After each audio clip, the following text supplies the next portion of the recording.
Wanted to do something a little different today. I know the podcast is really around the after effects of abortion. Today, I wanted to really talk about a conversation I had with someone that I care a great deal for.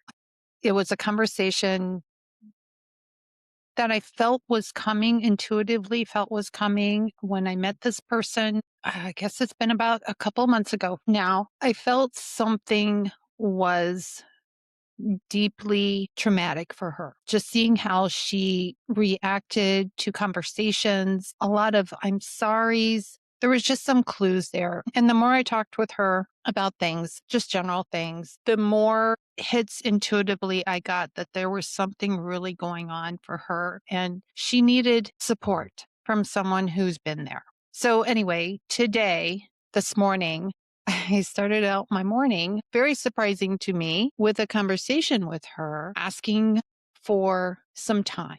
I said, okay, that's fine. Tell me what's going on. And I could, again, sense something was deeply wrong. So she's telling me she has this appointment. She felt embarrassed about it to tell me. And what were her other words? I don't recall what they were exactly. But I tried to reassure her as best I could as I don't think there's anything someone can tell me that would surprise me. I think I've just about heard it all. So with a lot of tears, she told me that, that her husband was coming back into the country and she needed to get a restraining order, that he was very abusive to her. And she just kept saying, I'm sorry, I'm sorry, I'm sorry. And I had to stop her for a moment. It's like, you have nothing to be sorry about. And I think that's really what I want to convey here to all of you. I've been down that abuse road, both physical abuse and emotional abuse. I have been pushed through walls and then the emotional abuse from another person, the manipulation. And it actually got to be where it was almost like a codependent kind of thing until I could see what was going on. I haven't been in those kind of relationships for a lot of years. As I heard her say over and over again, I am so sorry, Terry. I am so sorry. I am so sorry to have to tell you this. I am so sorry. I had to keep reassuring her she had nothing to be sorry about. This wasn't on her. This wasn't her fault. The person that gives the abuse, whether it be physical or emotional, they have something deeply, I don't want to say wrong because that's not true. Something happened within their life that they felt that this was the only way. And physical abuse, it's manipulation and it's emotional abuse. It's not just physical. It hits us in every part of our being and it stays with us for a very long time, a lifetime, actually. And we need to be able to heal from that. Emotional abuse is equally as destructive if we do not take the time to heal from it. It stays in our bodies. How do we get rid of it? Well, I guess a bigger first question is, how do you know that's been going on? Because you could be saying, because I did this, that's not me. I don't have those problems. I don't feel anything. You don't feel anything because you have locked all those emotions and those feelings away. You have buried them and ignored them. I buried them and ignored them. And then I went into control mode and I controlled everything around me because as long as I was in control, no one could hurt me. Well, that's true, but you also end up pushing all the people that really care about you and the potential of new relationships that are healthy. We end up sending signals that says, nope, nope, nope, not me, not now, not ever. And then one day you look around and could be, I don't know, years later, that's what it was for me. And there was almost no one around me anymore. I had my family, but I didn't let them in either. Not really. And, as far as friends, they finally just said, okay, if you don't want to talk to me, let me in, let me know what's going on. And eventually they just drifted away, which was sad.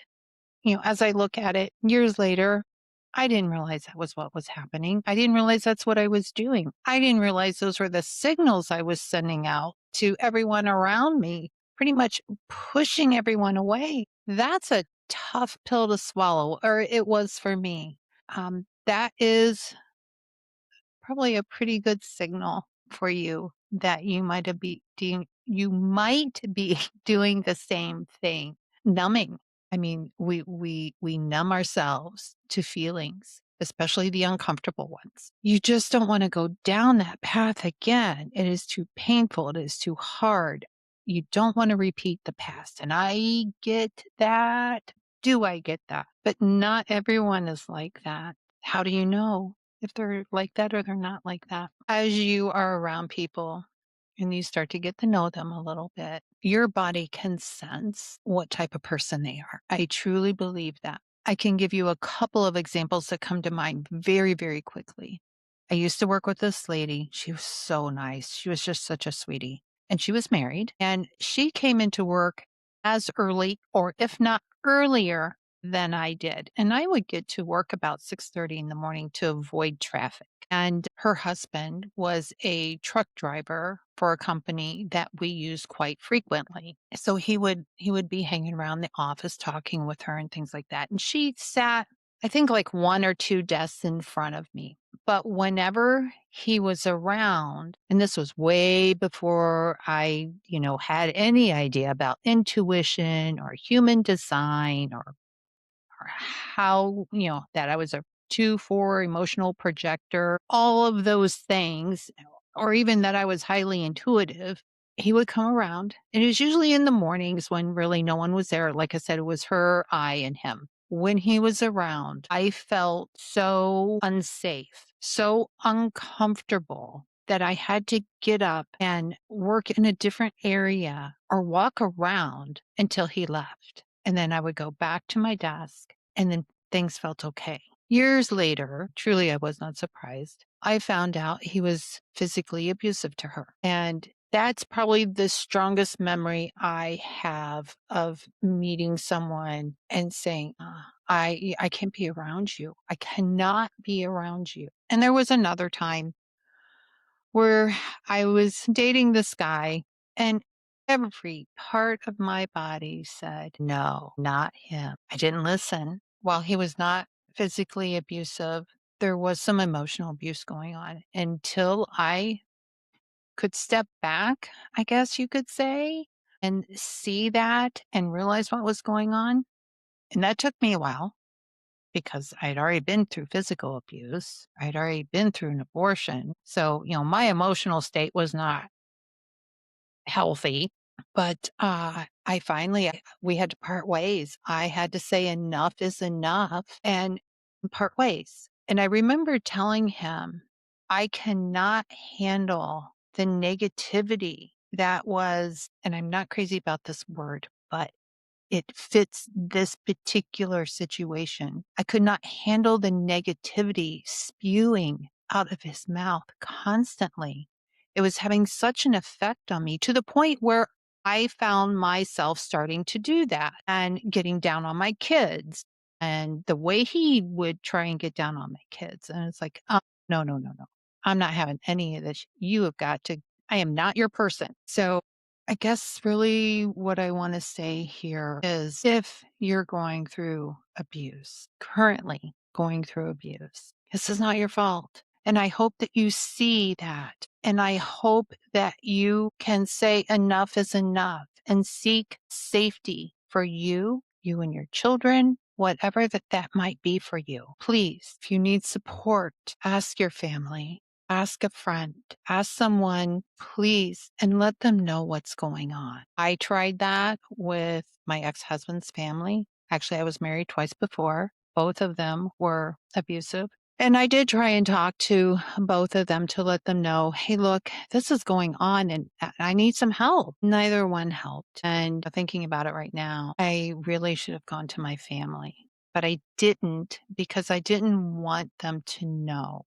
I suspect they already knew, but they were just waiting for me to say something. And I finally did, but it took a while. And it's not your fault. It's not. It's not for you to own. It's not for you to carry their abuse. We do have to own the healing part of it when you're ready to be safe, to be secure, and know that there are people out there that love you. That's really what I wanted to tell you today. If you would like to learn how to work with me, I can help you with the emotional healing from abuse. And I would invite you to TM me. I'll leave my social media handles in the show notes. In the meantime, be safe, be well. And there are people out there that are good and they will help you.